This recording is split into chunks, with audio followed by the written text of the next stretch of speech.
Je suis partie le 7 avril 2018 pour un voyage croisière en Égypte d'une semaine. On partait de Paris, donc il fallait déjà rejoindre Paris pour après prendre un avion pour Luxor. Le voyage en avion n'a pas été long, mais nous sommes arrivés vers 3 heures du matin. Nous étions au milieu de nulle part, dans un aéroport perdu, en plein désert égyptien. Pourtant, le simple fait que je me trouve en Égypte me comblait de joie. Je rêve d'aller en Égypte depuis que je suis toute petite. En fait, aussi loin que je me souvienne, je rêve de voir la terre des pharaons. J'ai un souvenir de moi en maternelle. Je devais être en moyenne grande section. Et je commençais tout juste à savoir lire quelques mots. Alors je me tiens devant une grande map monde où se découpent les formes des pays, et juste à ma hauteur, un pays bordé par les mers sur deux de ses côtés, et le reste de ses frontières, deux lignes perpendiculaires. En son centre, un long fleuve, et je lis les lettres N-I-L. Alors je devais avoir 5-6 ans, et je décide que mon rêve, ce serait de partir en Égypte. Cette vidéo raconte en partie mon voyage, de manière assez exhaustive finalement. Quand nous sommes arrivés, nous étions à Luxor, alors le premier jour nous sommes rendus au temple de Karnak, qui est le plus grand temple d'Égypte, bâti pour le dieu Amon, ainsi que d'autres dieux comme le dieu Min, qui est le dieu de la fertilité. Il est absolument incontournable.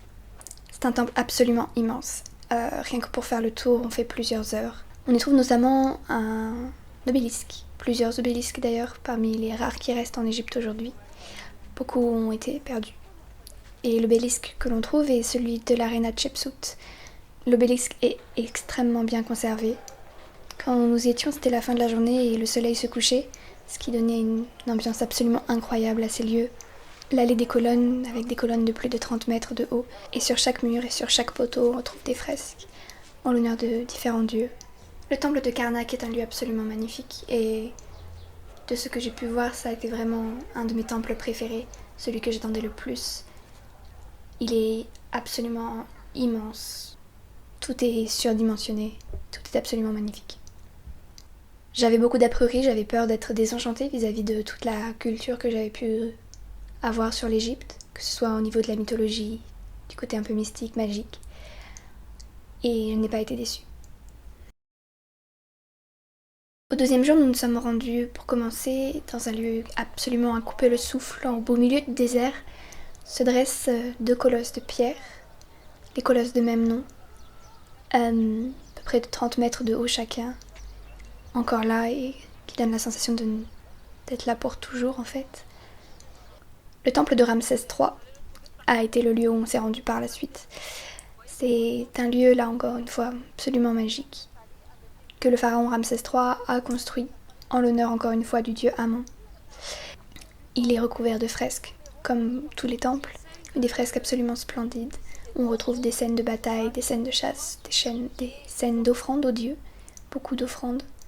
Et en général, j'avais l'impression d'être dans une sorte d'immense musée à ciel ouvert, qui laissait voir des bas-reliefs, des sculptures, des peintures, qui avaient traversé les siècles, les âges et qui seraient là un peu pour toujours. Alors forcément, ouais, ça fait très bizarre. Et comme on avait une guide absolument hilarante, j'ai absolument tenu à l'enregistrer. Ça, c'est cadeau. Et on avance. En face de lui, il y a apporté 4 oiseaux, et chaque oiseau se dirige vers un des points cardinaux. Comme ça, la puissance, la force du feu. Avec le reste des couleurs, à droite et gauche, c'est le dieu Atum, le dieu au coucher du soleil, et le dieu Ra, le soleil à midi. La plupart des temples que j'ai filmés dans cette vidéo ont plus de 2000 ans.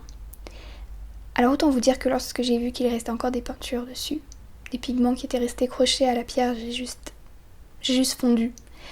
Ça a été vraiment une des choses qui m'a le plus impressionnée, la tenue des pigments qui semblent ne jamais pouvoir partir. Il est aussi important de noter que beaucoup de sites et de temples en Égypte ont servi de carrière au 19e siècle pour construire de nouveaux bâtiments. Il y a énormément de temples en fait qui ont été en partie détruits ou plutôt pillés pour leurs pierres. Et le temple de Ramsès III était un des premiers temples qu'on a fait très tôt le matin, ce qui offrait une possibilité de filmer sans aucune personne autour et ça c'était vraiment très agréable aussi.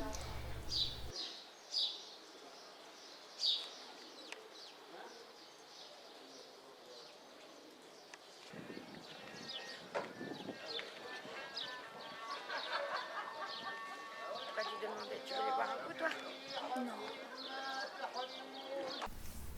L'un des sites que je rêvais le plus de voir, c'était certainement celui de la Vallée des Rois. Malheureusement, on ne peut pas filmer dans la vallée des rois, on ne peut pas filmer dans les tombeaux à moins de payer des frais supplémentaires. Voilà, c'est une des règles là-bas. Et donc plutôt que de filmer des choses à moitié sombres, de filmer des tombeaux mal éclairés ou illuminés avec des lumières un peu fausses comme ça, je préfère ne rien filmer dans la vallée des rois, pourtant c'était vraiment magnifique. La principale richesse de l'Égypte, en fait, elle le tient du Nil. Les bords du Nil sont extrêmement fertiles, c'est le fleuve le plus long du monde, c'est le fleuve le plus beau selon moi. C'est d'un calme reposant, on retrouve sans cesse le même paysage qui défile, le Nil, les palmiers, le désert au loin. Et entre les deux, entre les palmiers et le Nil, souvent on trouve des berges aménagées qui servent à l'agriculture. Et là encore, c'est quelque chose qui m'a beaucoup frappée, c'est comment l'agriculture là-bas est en total respect en fait avec la nature. Tout est fait à la main, les animaux sont en liberté, c'était assez incroyable. En Égypte, comme dans beaucoup de pays, il n'y a pas vraiment de source d'eau potable, si ce n'est celui du Nil en fait. Le reste c'est dans les nappes phréatiques qui sont un peu trop exploitées comme partout, mais pour le coup le Nil reste la principale source d'eau et la principale source de vie. Alors c'est vrai que ça ressemble à un oasis permanent. Le temple de Edfu est un des temples en l'honneur du dieu Horus.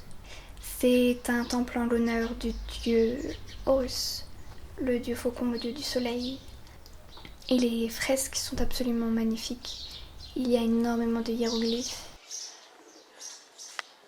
Ce qui est assez incroyable avec les hiéroglyphes, c'est que si on ne sait pas les lire, on se retrouve simplement devant des pictogrammes qui s'enchaînent. Alors on comprend que c'est un alphabet et pourtant je trouve qu'il y a quelque chose d'assez incroyable et quelque chose qui m'a beaucoup inspirée. Les scarabées sont sacrés, alors il faut les toucher dès qu'on en voit. Donc je touchais tous les scarabées que j'ai pu voir.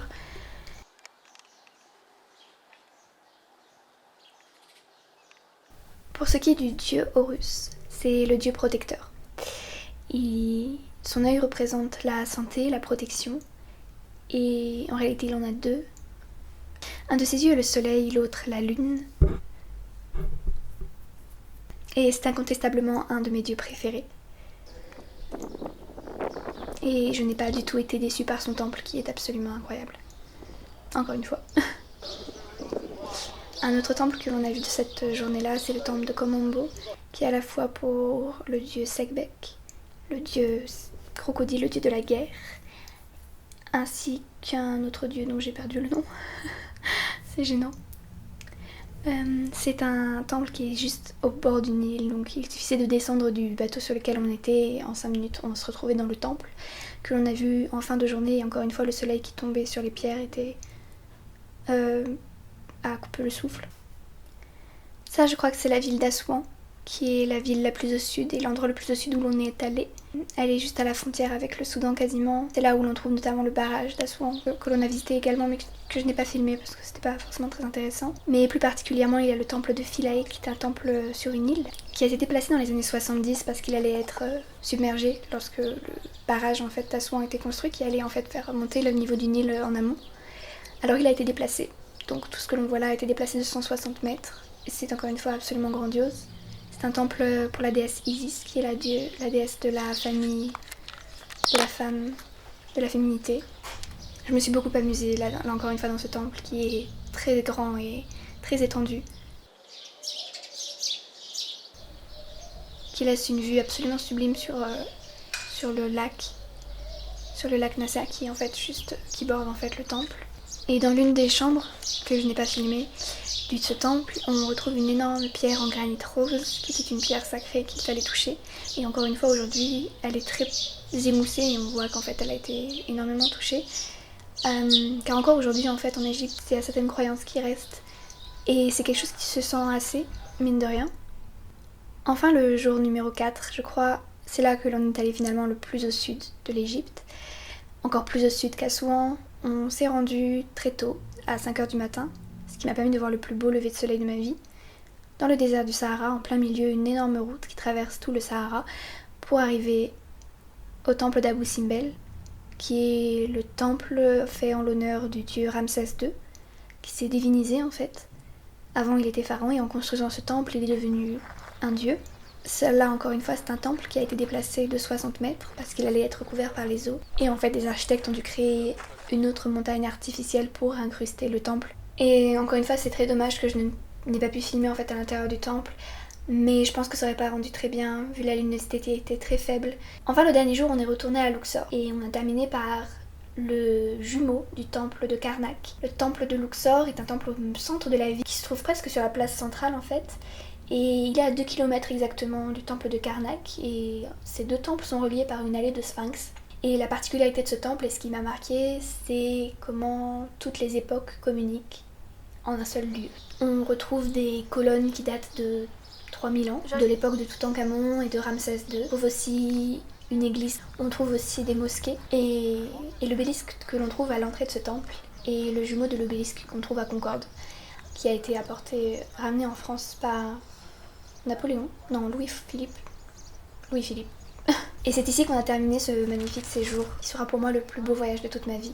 Je tenais particulièrement à remercier mon grand frère pour m'avoir offert ce voyage. Merci beaucoup d'avoir fait ça. J'espère que j'aurai l'occasion d'y retourner au plus vite. Pour l'heure, je profite encore de ces dernières images.